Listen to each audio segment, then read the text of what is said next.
ಮೊದಲಿಗೆ ಎಲ್ಲರಿಗೂ ವಿಜ್ಞಾನ ತರಗತಿಗೆ ಸ್ವಾಗತ. ಕರ್ನಾಟಕ ರಾಜ್ಯ ಅಕ್ಕಮಹಾದೇವಿ ಮಹಿಳಾ ವಿಶ್ವವಿದ್ಯಾಲಯ ವಿಜಯಪುರ ಶಿಕ್ಷಣ ಅಧ್ಯಯನ ವಿಭಾಗ. ನನ್ನ ಹೆಸರು ಬಂದುಬಿಟ್ಟು ಅಶ್ವಿನಿ ಹುಗ್ಗಿ ಅಂತ ಹೇಳಿ. ನಾನು ನಿಮಗೆ ಈ ದಿನ ವಿಜ್ಞಾನದ ಒಂದು ಭಾಗವಾದ ಭೌತಶಾಸ್ತ್ರದಲ್ಲಿ ಬರುವಂತಹ ನಕ್ಷತ್ರಗಳು ಮತ್ತು ಸೌರಮಂಡಲದ ಬಗ್ಗೆ ಬೋಧನೆ ಮಾಡ್ತೀನಿ. ಇದು 8ನೇ ತರಗತಿಯ ಒಂದು ಪಾಠವಾಗಿದೆ. ಇಲ್ಲಿ ಬೋಧನಾ ಕಲಿಕಾಂಶಗಳನ್ನು ನೋಡುವುದಾದರೆ ಮೊದಲನೇದಾಗಿ ನಕ್ಷತ್ರಗಳು ಮತ್ತು ಸೌರಮಂಡಲ. ಇನ್ನು ಸೂರ್ಯ ಒಂದು ನಕ್ಷತ್ರ, ನಾವಿಲ್ಲಿ ಸೂರ್ಯವನ್ನು ನಕ್ಷತ್ರವನ್ನಾಗಿ ಇಲ್ಲಿ ಅಧ್ಯಯನ ಮಾಡ್ತೀವಿ. ಇನ್ನು ಮೂರನೇದಾಗಿ ಗ್ರಹಗಳು. ಒಟ್ಟಾರೆಗೆ ಸೌರಮಂಡಲದಲ್ಲಿ ಬರುವ 8 ಗ್ರಹಗಳಲ್ಲಿ ನಾವು ಈ ದಿನ 4 ಗ್ರಹಗಳನ್ನು ಅಧ್ಯಯನ ಮಾಡ್ತೇವೆ. ಇವಾಗ ಅಧ್ಯಾಯ 1 ಸೌರಮಂಡಲ ಮತ್ತು ನಕ್ಷತ್ರಗಳು. ಈಗ ಪೀಠಿಕೆಯನ್ನು ನೋಡುವುದಾದರೆ, ಕತ್ತಲ ರಾತ್ರಿಯಲ್ಲಿ ಶುಭ್ರವಾದ ಆಕಾಶವನ್ನು ವೀಕ್ಷಿಸಿ. ಆಕಾಶದೆಲ್ಲೆಡೆ ಚುಕ್ಕಿಗಳು ಹಾಗೂ ಅಸಂಖ್ಯಾತ ನಕ್ಷತ್ರಗಳನ್ನು ನೀವು ಕಾಣುವಿರಿ. ನೋಡ್ರಿ, ನೀವಾಗ ರಾತ್ರಿ ಕತ್ತಲದಾಗ ಆಕಾಶವನ್ನು ವೀಕ್ಷಿಸಿದಾಗ ನಿಮ್ಗೇನು ಕಾಣ್ತಾವೆ? ಅಸಂಖ್ಯಾತ ಚುಕ್ಕಿಗಳು ನಕ್ಷತ್ರಗಳು ನಿಮಗೆ ಕಾಣಿಸ್ತಾವೆ. ಕೆಲವು ಪ್ರಕಾಶಮಾನವಾಗಿ ಕಂಡರೂ ಮತ್ತೆ ಕೆಲವು ಅಷ್ಟೇನು ಪ್ರಕಾಶಮಾನವಾಗಿ ಇರುವುದಿಲ್ಲ. ಕೆಲವೊಂದಿಷ್ಟು ಹೊಳಿತಾವು, ಮತ್ತೊಂದಿಷ್ಟು ಹೊಳಿತಿರುವುದಿಲ್ಲ. ಹೌದಾ? ಮಿನುಗದ ನಕ್ಷತ್ರದಂಥ ಯಾವುದಾದರೂ ಕಾಯಿಗಳು ಗೋಚರಿಸುತ್ತವೆಯೇ? ನಿಮ್ಗೆ ಯಾವಾಗಲೇ ಕಂಡಾವನ ಮಿನುಗದೇ ಇರುವಂಥ ಕಾಯಿಗಳ ಕಂಡಾವೇನ ಆಕಾಶದಾಗ? ಹೌದು, ನಮ್ಗೆ ಕಾಣಿವೆ. ಮಿನುಗದೇ ಇರುವ ಆ ಕಾಯಗಳೇ ಗ್ರಹಗಳು. ಮಿನುಗದೇ ಇರುವಂಥ ಕಾಯಿಗಳಿಗೆ ನಾವೇನುತ್ತೀವಿ? ಗ್ರಹಗಳು ಅಂತ ಹೇಳಿ ಕರಿತೀವಿ. ಇವಾಗ ಇಲ್ಲಿ ನೋಡ್ರಿ, ಸೌರಮಂಡಲದ ಸಂಪೂರ್ಣವಾದ ಚಿತ್ರಣವನ್ನು ನಾವಿಲ್ಲಿ ನೋಡ್ಬೋದು. ಇಲ್ಲಿ ಸೂರ್ಯ ಇದ್ದಾನೆ. ಸೌರಮಂಡಲದಲ್ಲಿ ಬರುವಂತಹ 8 ಗ್ರಹಗಳಿವೆ. ಬುಧ, ಶುಕ್ರ, ಭೂಮಿ, ಮಂಗಳ, ಗುರು, ಶನಿ, ಯುರೇನಸ್, ನೆಪ್ಚೂನ್, ಹೀಗೆ 8 ಗ್ರಹಗಳನ್ನು ನಾವಿಲ್ಲಿ ನೋಡ್ತೀವಿ. ಇವು ತಮ್ಮದೇ ಆದ ಪಥದಲ್ಲಿ ಇಲ್ಲಿ ಸುತ್ತುತ್ತವೆ. ನೋಡ್ರಿ, ಇಲ್ಲಿ ಪ್ರತಿಯೊಂದಕ್ಕೂ ಪಥಗಳಿದಾವು. ಅದೇ ಕಕ್ಷೆಯಲ್ಲಿ ಅವು ಇಲ್ಲಿ ಸಾಗತಾವು. ಹೌದಾ? ಸೂರ್ಯನವನ್ನೇ ಮಧ್ಯದಲ್ಲಿ ನಾವಿಲ್ಲಿ ನೋಡತ್ತೀವಿ. ಹೌದಾ? ಇನ್ನು ಈ ನಕ್ಷತ್ರಗಳು ಮತ್ತು ಸೌರಮಂಡಲದಲ್ಲಿ ನಾವು ಮೊದಲನೆಯದಾಗಿ ಸೂರ್ಯ ಒಂದು ನಕ್ಷತ್ರದ ಬಗ್ಗೆ ಅಧ್ಯಯನ ಮಾಡೋಣ. ಇಲ್ಲಿ ಸೂರ್ಯ ಒಂದು ನಕ್ಷತ್ರ ಅಂದರೆ ಸೂರ್ಯ ಒಬ್ಬ ನಕ್ಷತ್ರ. ಹೌದಾ?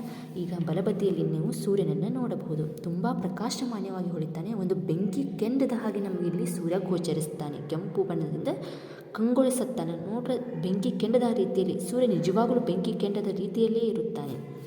ನಮಗೆ ಅತ್ಯಂತ ಹತ್ತಿರದಲ್ಲಿರುವ ನಕ್ಷತ್ರವೇ ಸೂರ್ಯ. ಅಂದರೆ ನಮಗೆ ಅಂದರೆ ಏನು? ನಾವು ವಾಸಿಸುವ ಸ್ಥಳ ಯಾವುದು? ಭೂಮಿ. ನಾವು ವಾಸಿಸುವ ಗ್ರಹ ಭೂಮಿ. ಈ ಭೂಮಿಗೆ ಅತ್ಯಂತ ಹತ್ತಿರದಲ್ಲಿರುವ ನಕ್ಷತ್ರ ಯಾವುದಂದರೆ ಸೂರ್ಯ. ಸೂರ್ಯ ಒಂದು ಬೃಹದಾಕಾರದ ನಕ್ಷತ್ರ. ಇದು ಭೂಮಿಗೆ ಅತ್ಯಂತ ಹತ್ತಿರದಲ್ಲಿರುವ ಒಂದು ನಕ್ಷತ್ರವಾಗಿದೆ. ಹೌದಾ? ಇದು ನಿರಂತರವಾಗಿ ಬೃಹತ್ ಪ್ರಮಾಣದ ಶಾಖ ಮತ್ತು ಬೆಳಕನ್ನು ಹೊರಸೂಸುತ್ತದೆ. ನೀವು ನೋಡ್ರಿ, ಇವಾಗ ಮಧ್ಯಾಹ್ನ ಬಿಸಿಲಾಗೋದು ಹೋಗಿ ನಿಂತಿದ್ರಿ, ನಿಮ್ಗೆ ಸಿಕ್ಕಾಪಟ್ಟೆ ಶಾಖ ಆಗ್ತಿರ್ತೈತಿ, ಜಳ ಆಗ್ತಿರ್ತೈತಿ, ಬಿಸಿ ಬಿಸಿ ಅನುಭವ ಆಗ್ತಿರ್ತೈತಿ, ನಿಮ್ಮ ಮೈ ಸುಡ್ತಿರ್ತೈತಿ. ನೀವೇನಾದರೂ ಬಾಜು ಬೆಂಕಿ ಕೆಂಡ ಇಟ್ಕೊಂಡು ಕೂತಿರ್ತೀರಿ ಅಥವಾ ದೀಪವನ್ನು ಹಚ್ಕೊಂಡು ಕೂತಿರ್ತೀರ? ಇಲ್ಲಲ್ಲ. ಆದ್ರೂ ನಿಮ್ಗೆ ಶಾಖದ ಅನುಭವವಾಗತ್ತೆ. ಕಾರಣ ಏನಂದ್ರೆ, ಸೂರ್ಯ ನಿರಂತರವಾಗಿ ಏನು ಮಾಡ್ತಿರ್ತಾನೆ ಅಂದರೆ ಶಾಖವನ್ನು ಹೊರಸೂಸ್ತಿರ್ತಾನೆ ಹಾಗೂ ಬೆಳಕನ್ನು ಕೂಡ ಹೊರಸೂಸ್ತಿರ್ತಾನೆ. ಹೌದಾ? ಇವಾಗ ಗ್ರಹಗಳನ್ನು ಅಧ್ಯಯನ ಮಾಡೋಣ. ಗ್ರಹಗಳಲ್ಲಿ ಮೊದಲನೇ ಗ್ರಹ ಯಾವುದಪ್ಪ ಅಂದ್ರೆ ಬುಧ ಗ್ರಹ. ಇಲ್ಲಿ ನೋಡ್ತಿದ್ರೆ ನೀವು ಬುಧ ಗ್ರಹವನ್ನು, ಇಲ್ಲಿ ಬಲಬದಿಯಲ್ಲಿ ಚಿತ್ರವನ್ನು ನೋಡ್ಬೋದು. ಬುಧ ಗ್ರಹ ಯಾವ ರೀತಿಯಾಗಿ ಐತೆಂದರೆ, ಬುಧ ಗ್ರಹವು ಸೂರ್ಯನಿಗೆ ಅತ್ಯಂತ ಹತ್ತಿರದಲ್ಲಿದೆ. ಬುಧ ಗ್ರಹ ಎಲ್ಲ ಗ್ರಹಗಳಿಗೆ ಹೋಲಿಸಿದರೆ ಸೂರ್ಯನಿಗೆ ಅತ್ಯಂತ ಹತ್ತಿರದಲ್ಲಿರುವ ಗ್ರಹ ಯಾವುದಪ್ಪ ಅಂದ್ರೆ ಅದು ಬುಧ ಗ್ರಹ. ನೋಡ್ರಿ, ಸೂರ್ಯ ಆದ ನೆಕ್ಸ್ಟ್ ಬರೋದೇ ಬುಧ. ಬುಧ, ಶುಕ್ರ. ಬುಧ ಆದ ಬಳಿಕ ಶುಕ್ರ ಬರ್ತದೆ. ಎಲ್ಲ ಗ್ರಹಗಳಿಗೆ ಹೋಲಿಸಿದರೆ ಸೂರ್ಯನಿಗೆ ಅತ್ಯಂತ ಹತ್ತಿರವಿರುವ ಗ್ರಹ ಯಾವುದಪ್ಪ ಅಂದ್ರೆ ಬುಧ ಗ್ರಹ. ಇದು ಸೌರಮಂಡಲದ ಅತ್ಯಂತ ಚಿಕ್ಕ ಗ್ರಹ. ಈ ಸೌರಮಂಡಲದಲ್ಲಿ ಬರುವಂತಹ ಎಲ್ಲ ಗ್ರಹಗಳಿಗೆ ಹೋಲಿಸಿದರೆ ಅತ್ಯಂತ ಚಿಕ್ಕ ಗ್ರಹ ಯಾವುದಪ್ಪ ಅಂತಂದ್ರೆ ಅದು ಬುಧ ಗ್ರಹ. ಹೌದಾ? ಮತ್ತು ಇದು ಸೂರ್ಯೋದಯಕ್ಕೆ ಸ್ವಲ್ಪ ಮೊದಲು ಅಥವಾ ಸೂರ್ಯಾಸ್ತದ ಸ್ವಲ್ಪ ಸಮಯದ ನಂತರ ದಿಗಂತದಲ್ಲಿ ಇದನ್ನು ನಾವು ಕಾಣ್ಬೋದು. ಈಗ ಸೂರ್ಯ ಉದಯಿಸ್ತಾನೆ ಬೆಳಗ್ಗೆ 6 ಗಂಟೆಗೆ. ಸೂರ್ಯ ಉದಯಿಸಿದ ಒಂದು 15 ನಿಮಿಷ ಹಿಂದ್ಗಡೆ ಇದನ್ನು ನಾವು ನೋಡ್ಬೋದು. ಅದೇ ರೀತಿ ಸೂರ್ಯಾಸ್ತ ಆದ ನಂತರ ಸಾಯಂಕಾಲ ಯಾವಾಗ ಸೂರ್ಯಾಸ್ತ ಆಗ್ತದಲ್ಲ, ಅದರ ತಕ್ಷಣ ಒಂದು 15 ನಿಮಿಷ ಅಥವಾ ಅರ್ಧ ತಾಸು ಆದ ಬಳಿಕ ನಾವು ಈ ಗ್ರಹವನ್ನು ನಾವು ಇಲ್ಲಿ ಆಕಾಶಕಾಯದಲ್ಲಿ ನಾವು ಇದನ್ನು ನೋಡ್ಬೋದು. ಇನ್ನು ಎರಡನೇ ಗ್ರಹ ಯಾವುದಪ್ಪ ಅಂತಂದರೆ ಶುಕ್ರ ಗ್ರಹ. ಶುಕ್ರ ಇಲ್ಲಿ ನೋಡ್ತಿದ್ರಲ್ಲ, ನಿಮ್ಗೆ ಚಿತ್ರಣ ಕಾಣ್ತಾ ಇದೆ. ಶುಕ್ರ ಗ್ರಹ ಎಷ್ಟು ಪಳ ಹೊಳ ಐತಲ್ಲ ಶುಕ್ರ ಗ್ರಹ. ಶುಕ್ರ ಭೂಮಿಗೆ ಅತ್ಯಂತ ಹತ್ತಿರದ ಗ್ರಹ. ನಮ್ಮ ಭೂಮಿಗೆ ಅತ್ಯಂತ ಹತ್ತಿರದ ಗ್ರಹ ಯಾವುದಪ್ಪ ಅಂತಂದ್ರೆ ಶುಕ್ರ. ಹೌದಾ? ಈಗ ಸೂರ್ಯ ಆಯಿತಾ, ಬುಧ ನೋಡ್ತೀವಿ. ಬುಧ ಗ್ರಹ ಆದ ಬಳಿಕ ಶುಕ್ರ ಆದ ಕೂಡಲೇ ಭೂಮಿ ಬರ್ತೈತಿ. ಭೂಮಿ ಆದ ಬಳಿಕ ಮಂಗಳ ಬರ್ತೈತಿ. ಈ ಮಂಗಳಕ್ಕೆ ಹೋಲಿಸಿದ್ರೂ ಶುಕ್ರ ಭೂಮಿಗೆ ಅತ್ಯಂತ ಹತ್ತಿರವಾದ ಗ್ರಹವಾಗೈತಿ. ಹೌದು? ಇದು ರಾತ್ರಿ ಆಕಾಶಕಾಯದ ಅತ್ಯಂತ ಪ್ರಕಾಶಮಾನವಾದ ಗ್ರಹ. ಕೆಲವೊಮ್ಮೆ ಇದು ಸೂರ್ಯೋದಯಕ್ಕೂ ಮೊದಲು ಪೂರ್ವ ದಿಕ್ಕಿನಲ್ಲಿ ಆಕಾಶದಲ್ಲಿ ಗೋಚರಿಸುತ್ತದೆ. ಇದು ರಾತ್ರಿ ಆಕಾಶಕಾಯದ ಅತ್ಯಂತ ಪ್ರಕಾಶಮಾನವಾದ ಗ್ರಹ. ನಾವು ರಾತ್ರಿ ಆಕಾಶವನ್ನು ನೋಡಿದಾಗ ಪ್ರಕಾಶಮಾನವಾಗಿ ಹೊಳೆಯುವ ಒಂದು ಗ್ರಹ ಹೊಳೆಯುತ್ತದೆ. ಅದಕ್ಕೆ ಏನಂತೀವಿ ನಾವು ಶುಕ್ರ ಗ್ರಹ ಅಂತ ಹೇಳಿ ಕರಿತೀವಿ. ಕೆಲವೊಮ್ಮೆ ಇದು ಸೂರ್ಯೋದಯಕ್ಕೂ ಮೊದಲು ಪೂರ್ವ ದಿಕ್ಕಿನಲ್ಲಿ ಆಕಾಶದಲ್ಲಿ ಗೋಚರಿಸುತ್ತದೆ.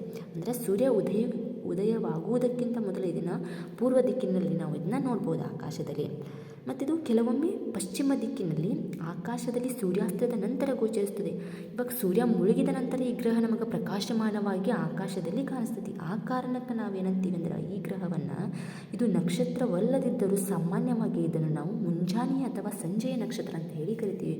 ಇದೊಂದು ನಕ್ಷತ್ರ ಇಲ್ಲದಿದ್ರೂ ಇದು ಪ್ರಕಾಶಮಾನವಾಗಿ ನಮಗೆ ಹೊಳೆಯೋದು ಕಾಣಿಸೋದ್ರಿಂದ ಇದನ್ನು ಮುಂಜಾನೆ ಅಥವಾ ಸಂಜೆಯ ನಕ್ಷತ್ರ ಅಂತ ಹೇಳಿ ನಾವು ಕಾಣ್ತೀವಿ. ಹೌದಾ? ಶುಕ್ರ ಗ್ರಹ ನೋಡಿದ್ರಲ್ಲ.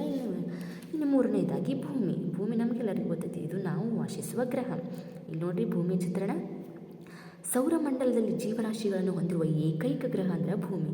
ಈ 8 ಗ್ರಹಗಳಿಗೆ ಹೋಲಿಸಿದರೆ ಜೀವರಾಶಿಗಳನ್ನು ಹೊಂದಿರುವ ಏಕಮಾತ್ರ ಗ್ರಹ ಅಂದರೆ ಯಾವುದಂದ್ರೆ ಭೂಮಿ. ಅಲ್ಲಿ ನಾವೆಲ್ಲ ಇಲ್ಲಿ ವಾಸಿಸ್ತಿದ್ದೀವಿ. ಹೌದಾ?